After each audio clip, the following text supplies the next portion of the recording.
Bonjour à tous et bienvenue dans le carnet d'une wedding planner. Moi c'est Amandine, wedding planner de l'agence Lamande & Co et j'avais envie de vous faire entrer dans mon carnet d'adresses. Cette émission vous présente des professionnels du monde du mariage. Ils vous parleront de leur parcours, des tendances, vous donneront tous leurs conseils pour mieux appréhender l'organisation de votre mariage. Aujourd'hui c'est une émission un peu spéciale car on se trouve dans l'atelier de Stéphanie.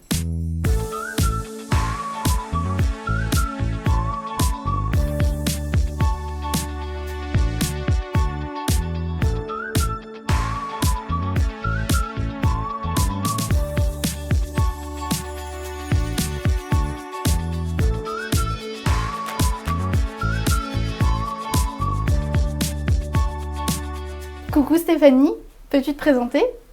Bonjour Amandine, donc moi c'est Stéphanie Besançon, je suis la créatrice de l'atelier du Faire-Part à Versailles. Je suis mariée depuis 30 ans et j'ai 3 enfants. Depuis combien de temps tu crées toute cette jolie papeterie ? Alors ça fait 20 ans que j'ai ouvert l'atelier. J'ai commencé juste après la naissance de ma dernière fille. Ouais. Voilà, et ça fait 20 ans que ça dure. 20 ans déjà ? Ouais, c'est énorme. J'ai eu un coup au cœur quand j'ai lu ça sur un guide des bonnes adresses versaillaises. Trop bien. Donc oui, ton petit atelier, on précise qu'il est situé en plein cœur de Versailles, donc juste à côté d'une superbe église. Et donc comment t'en es arrivée à créer la papeterie de ces beaux événements, quoi ? Alors j'ai commencé à la créer pour moi quand mes enfants sont nés. Je ne trouvais pas ce que je voulais, donc j'ai fait leur faire part de naissance. Évidemment, les gens les ont reçus. Et donc après, quand eux-mêmes ont eu des enfants, m'ont demandé de la faire, ou quand ils se sont mariés, m'ont demandé de la faire.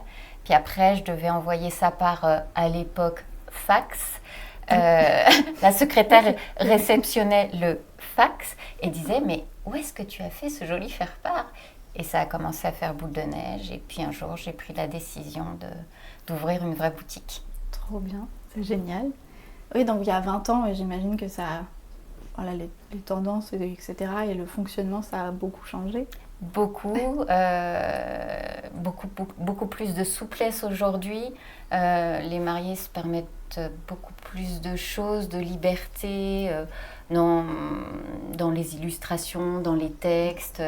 C'est beaucoup moins traditionnel et conventionnel qu'il y a 20 ans. Ouais. C'est quoi un peu la tendance aujourd'hui ? Qu'est-ce qui te demande le plus ? Ce qui me demande le plus, des dessins faits sur mesure.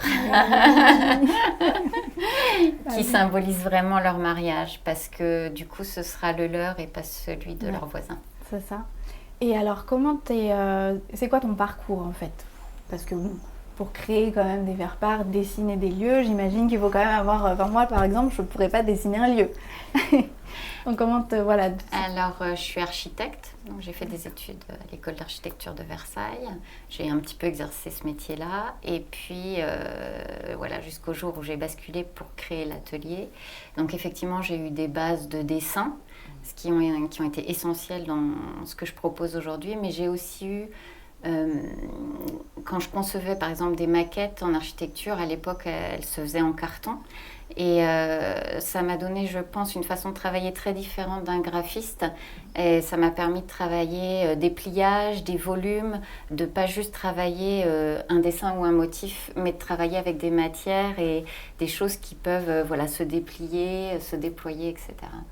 Qu'est-ce qui te plaît le plus dans ton métier ?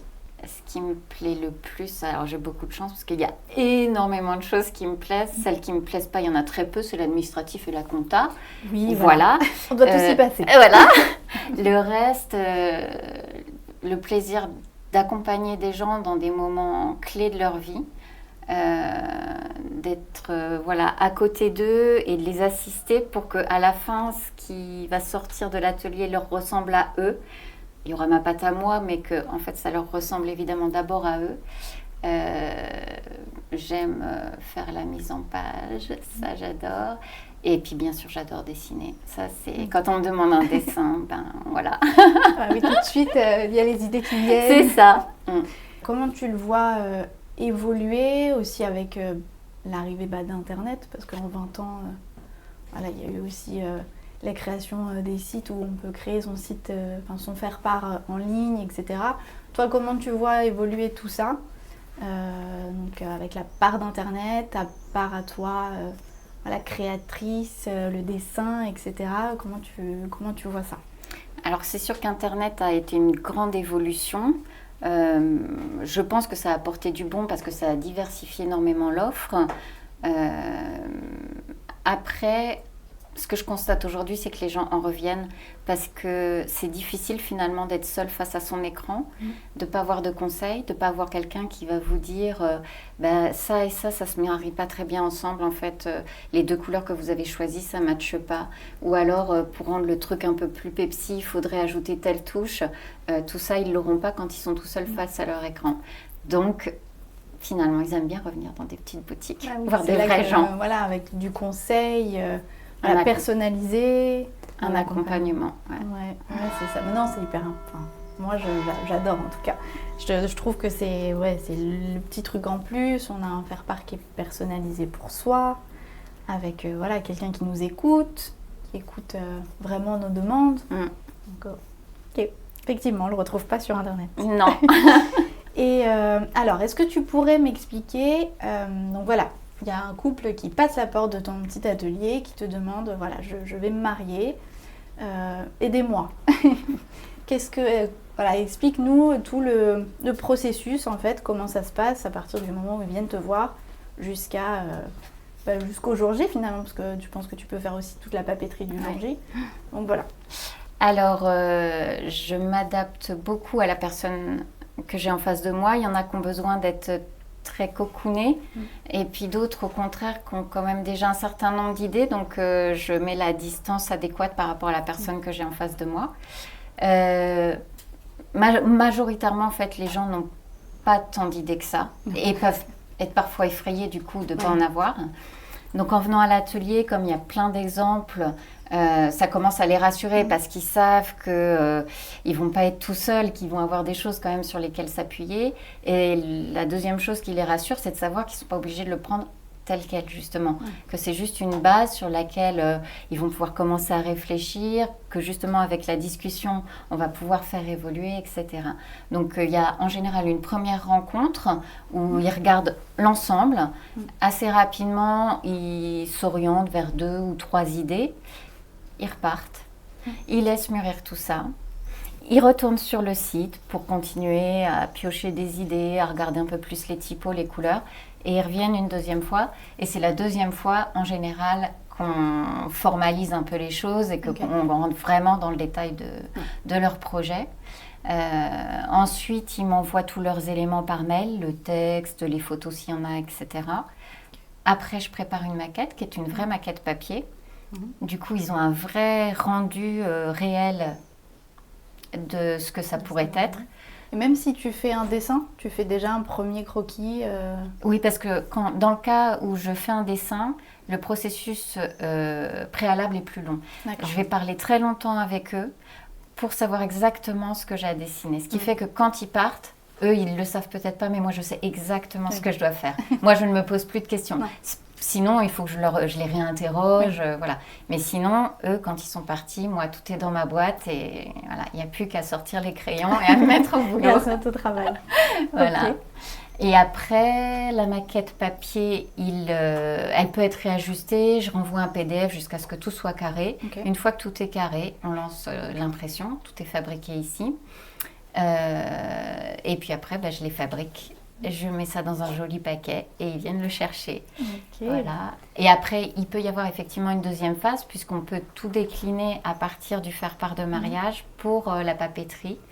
Donc ça viendra au fur et à mesure de leurs besoins. Ça peut être des marque-places, ça peut être des menus, ça peut être des listings pour mettre à l'entrée, ça peut être un livre d'or qui est un objet très compliqué à trouver pour que ce soit joli et en plus cohérent avec ce qui a été fait. Ça peut être des cartes de remerciement tout à la fin et si besoin des livrets de cérémonie. Ok. Voilà. Oui, donc la palette est totale. Large. Ouais. Tu peux faire toute la papeterie du mariage. Du moment qu'il y a besoin d'un petit papier, je suis là. Trop bien. Et au niveau des délais, à peu près, il faut te contacter. Alors moi, j'ai souvent les mariés, quand on a les premiers rendez-vous, à partir de quand il faut envoyer le faire-part, etc.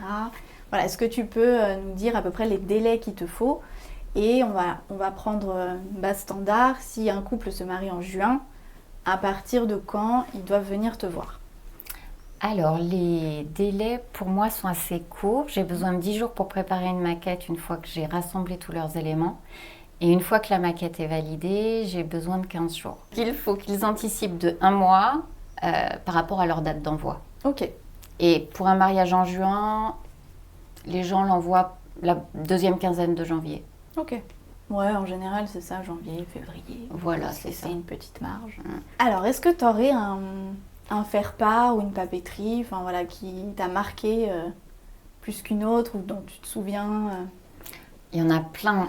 Après, je reste souvent beaucoup plus marquée par les histoires avec les mariés que par les faire-part, même s'il y en a que j'adore. Oui. Ceux dans lesquels je m'investis beaucoup par le biais d'un dessin, évidemment, ceux-là me marquent plus.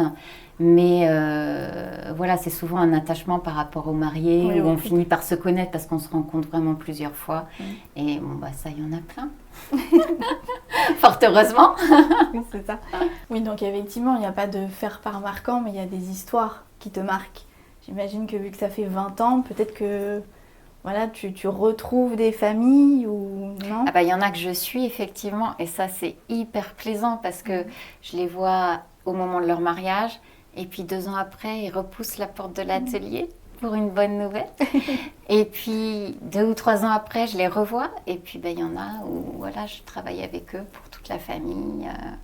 Je n'ai pas encore fait de faire part de mariage d'enfants. Oui. De mariés. Ouais, ça va mais comme ça fait 20 ans, peut-être que ça ne saurait tarder. Ça va venir. Ouais. Non, mais c'est génial parce que ouais, tu suis finalement l'histoire. Je trouve ça génial. Tout un parcours. C'est ça. Ouais. Et Ouais, du coup, c'est des beau. liens qui se tissent voilà, avec des vraies personnes, des vraies rencontres. Ouais, il y a un lien, c'est beau. Alors, est-ce que maintenant j'aimerais bien que tu nous parles un peu des techniques que tu utilises au quotidien, voilà, parce que voilà, j'imagine qu'il y a plusieurs techniques, hein, on n'est pas dans de l'impression pure, donc si tu peux voilà, nous montrer, je sais que tu avais une petite sélection. J'ai fait une petite sélection. Donc, si tu peux nous expliquer un peu voilà, ce que tu fais, ce que tu proposes, ce que tu utilises, voilà, pour que les couples aient le choix du possible. Alors au niveau des dessins, j'utilise 4 techniques différentes. Okay. La première qui m'était la plus naturelle pour moi, ça a été le crayon de bois et la mine de plomb, parce que c'était très proche de ce que j'utilisais quand j'étais en école d'architecture. Et donc ça donne par exemple ce genre de dessin. Donc là c'est le village de Gordes. Donc pour réaliser un dessin comme ça, les mariés m'ont amené plusieurs photos du village parce que là, il y a tellement de détails qu'il y a parfois des zones où je ne sais pas comment c'est fait. Donc, avec plusieurs photos, j'arrive à reconstituer le village et à retranscrire ça voilà, de manière assez précise. Une deuxième technique que j'utilise, qui vient aussi de l'école d'architecture, c'est les dessins à l'encre.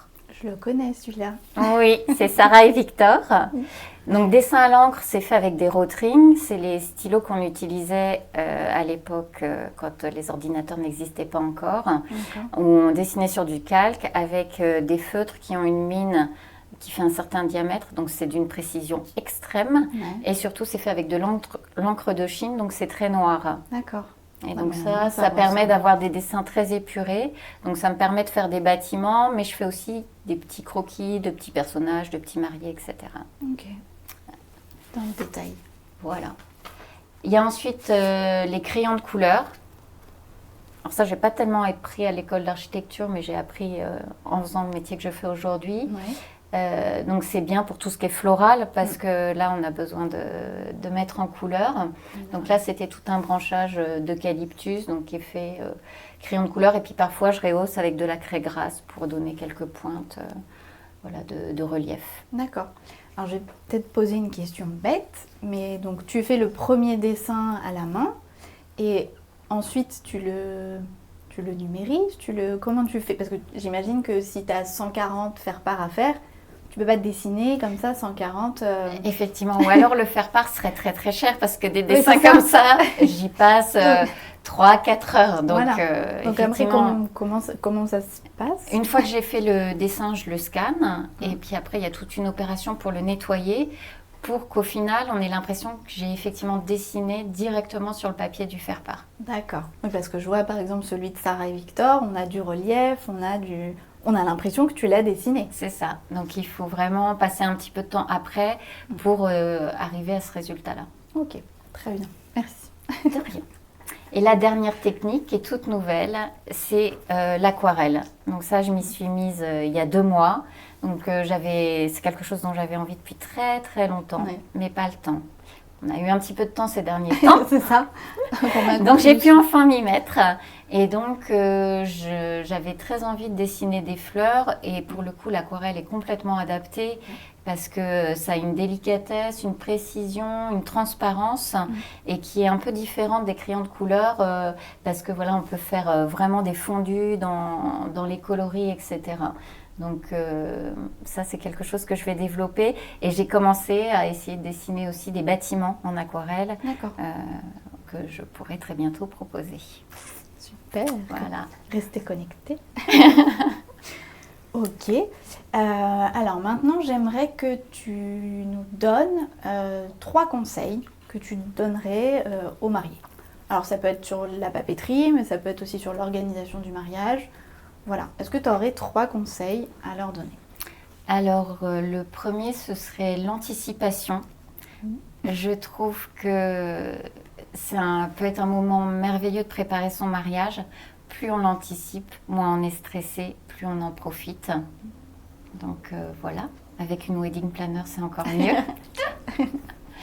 Le deuxième, ce serait le jour J de déléguer. Oui. Ça revient souvent, mais c'est vrai qu'on... Parce que, voilà, si les mariés veulent être à 300% de leur fête, c'est pas ce jour-là qu'ils doivent s'occuper de quoi que ce soit. Eux, ils n'ont plus qu'à se glisser dans la fête et voilà. Et à profiter. Et à profiter. Exactement. Bon conseil. Et puis le dernier, c'est de s'aimer toute la vie parce qu'il n'y a que ça de vrai. Ah oui, on aime l'amour, nous.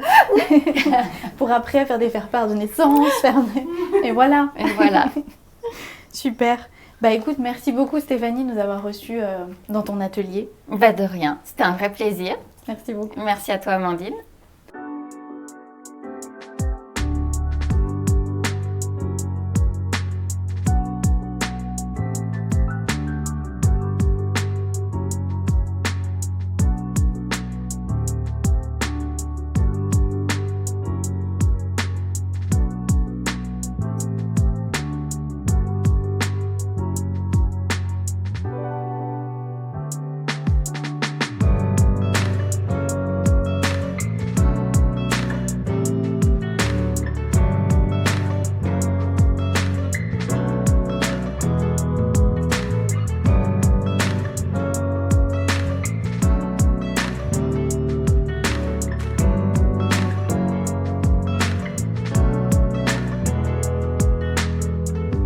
Merci de nous avoir suivis, on espère que cette émission vous a plu et qu'elle vous servira pour préparer votre belle journée. Pour découvrir le travail de Stéphanie, rendez-vous sur son site et ses réseaux sociaux que vous trouverez juste en dessous de la vidéo. N'hésitez pas à partager, commenter, vous abonner et poser toutes vos questions, j'y répondrai avec plaisir. À très bientôt!